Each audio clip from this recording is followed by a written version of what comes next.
There's at least three questions in there, very cleverly disguised as one and one on its own. So I'm going to take them in reverse order, really.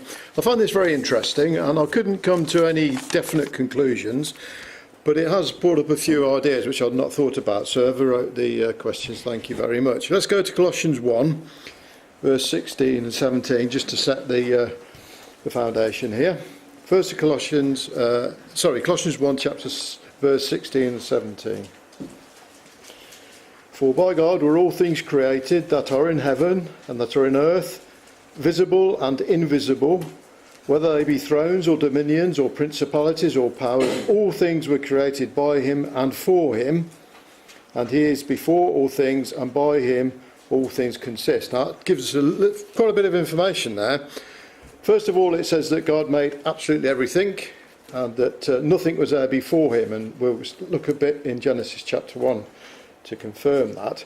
Also, it says there the powers, he created powers, which is what angels have, and also visible and invisible. And of course, angels can be visible to us or invisible. An example of them being invisible is when they loosen the wheels of Pharaoh's chariots. You can't imagine the soldiers allowing someone to go and do the wheels of their chariots without trying to stop them. So obviously the angels were invisible at that point. Now let's go to Genesis chapter 1.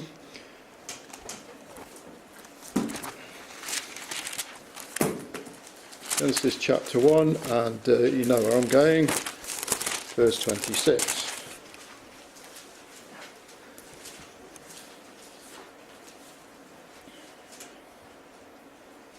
And God said, let us make man in our image, after our likeness, and let them have dominion over the fish of the sea and over the fowls of the air.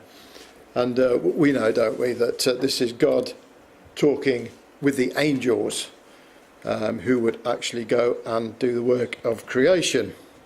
And if we go to Job chapter 38, this tells us that the angels were involved and witnessed creation. Job 38, we're going at verse 4. Job's asking the questions here. The Lord's asking the questions to Job. Where wast thou when I laid the foundations of the earth? Declare if thou hast understanding. Who hath laid the measures thereof? And if thou knowest, or who hath stretched the line upon it? Whereupon are the foundations of the earth therefore of fastened? Or who laid the cornerstone thereof? When the morning stars sang together, and all the sons of God, or angels, shouted for joy. So obviously the angels were there at the beginning. They worked during creation, but it doesn't actually say when the angels themselves were created. The only logical thought is it was before creation started. That's the only answer I could come up with. Some people get a bit bogged down where God says go and replenish the earth. And there's a theory that the angels lived before Genesis 1 and through probation became angels. But the word replenished, as far as I can understand, doesn't mean our English translation. It means to fill or enrich. So I wasn't going to get dragged into that discussion. But to me, the angels were created before God began the actual work of creating the earth as we know it. You might disagree with that, I don't know. Psalm 103 tells us the work of the angels in a nutshell. Psalm 103 and verse 20.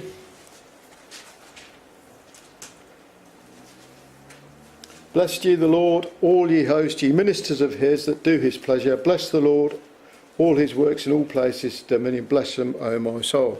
We know that angels were messengers.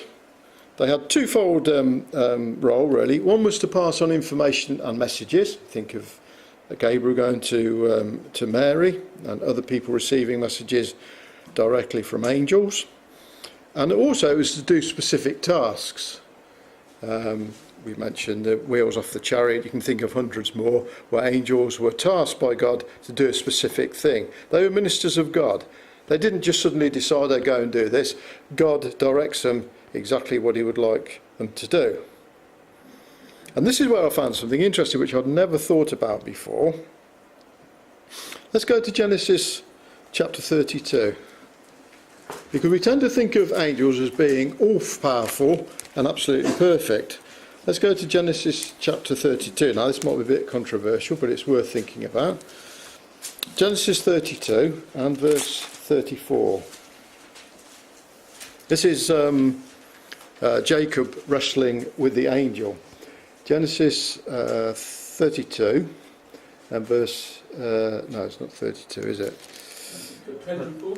24, sorry, yeah. Genesis 24. 22, thank you. Genesis 22. So we find here that he's wrestling with the angel. Ian. Genesis 32. Verse 24, not 34. Okay. So we find him there wrestling with the angel. And Jacob was left alone. He wrestled a man with him until the breaking of day. It says man there, but you know, if you go to the end of the chapter, that he says, I have seen God face to face. Well, he didn't see God face to face. He saw an angel. He was wrestling with an angel. And this angel wrestled with him, but he wasn't able to break free. Now you think an angel of God would be able to... He has to ask, he has to invoke God's power to break free of Jacob. So that's something to think about, isn't it? Daniel 10.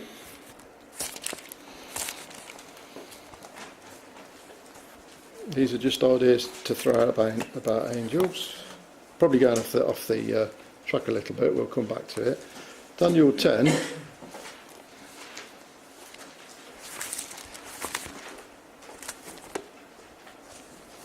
And verse 12.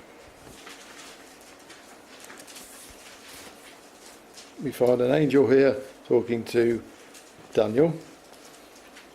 Then he said unto me, Fear not, Daniel, for from the first day thou didst set thine heart to understand and to chasten thyself before God, thy words were heard, and I am come for thy words. But the prince of the kingdom of Persia withstood me about 20 days, 21 days. But lo, Michael, one of the chief princes, came to help me, and I remained there with the kings of Persia. So here we find apparently an angel who couldn't leave the place he wanted to, and he had to call in maybe another angel to assist him. Because these are just thoughts. Matthew 24, perhaps a more obvious one. Matthew chapter 24.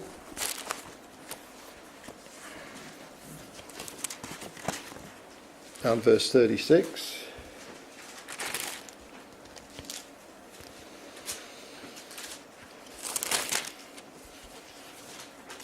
Disciples have said, when will these things come to pass? But of that day and hour knoweth no man, no, not the angels of heaven, but my Father only. So the angels have limited knowledge. God doesn't give them all knowledge, because only God's got all knowledge. So they don't know when the kingdom's going to come. Matthew 13. You'll see why I'm doing this in a minute, hopefully. Matthew 13. And verse 39. I think one of the questions was, does the guardian angel know if you're going to be in the kingdom? I found no evidence for this, but I remembered this parable. Verse 37, Jesus answered, the one who sowed the good seed is the Son of Man, the field is the word, the good seed stands for the sons of the kingdom. The weeds are the sons of the evil one, and the enemy who sows them is the devil. The harvest is the end of the age, and the harvesters are the angels. So at that point, the angels know which to harvest, to take to burn, and which to leave. Doesn't say they knew beforehand. Doesn't give any indication that they had pre-knowledge of this. It indicates that God told them to go and, reap up these particular people. And also, 1 Peter. And chapter 1 and verse 12. This is talking about the sufferings of Christ. Unto whom it was revealed that not unto themselves but unto us they did minister the things which are now reported unto you by them, and have preached the gospel unto you with the Holy Spirit sent down from heaven, which things the angels desired to look into. So the angels were looking into these things as well, if that's the right interpretation. So with all that in mind, that angels have limited knowledge, limited power, only the power that God gives them, I see no indication that they would know if you are destined for the kingdom or not. You might disagree with that, but I couldn't find any concrete evidence to suggest that. Now, are they omnipresent? Are they always around us, all the time? Again, the conclusion I reached is no, they're not. Why is that? I believe they're outside our dimension.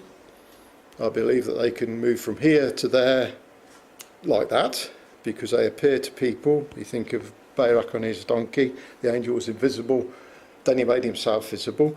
They can move very quickly from place to place. I think they're outside our dimension of time and space, like God.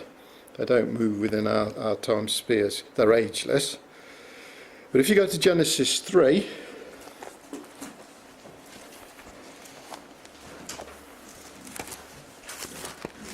I'm not an expert on languages or meaning of words too much, but if you go to Genesis 3 verse 33, Genesis 3:33. Well, it says that God shut Adam out of the garden. He placed an angel in the garden. So he literally said to the angel, go and guard the gate. Take your sword and go and guard. The angel wasn't there all the time. He said, go and guard the gate. Do a specific task I gave you. Luke 2, last one, Luke 2.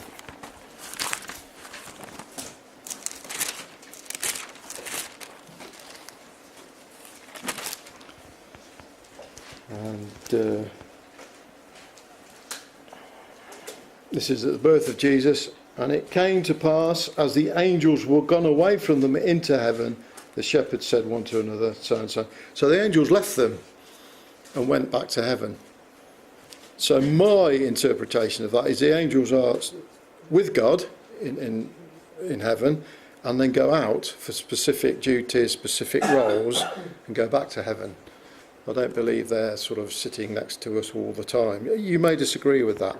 Yes, we entertain angels unawares, but that again doesn't imply that they're sitting next to us all the time. That's my interpretation of it.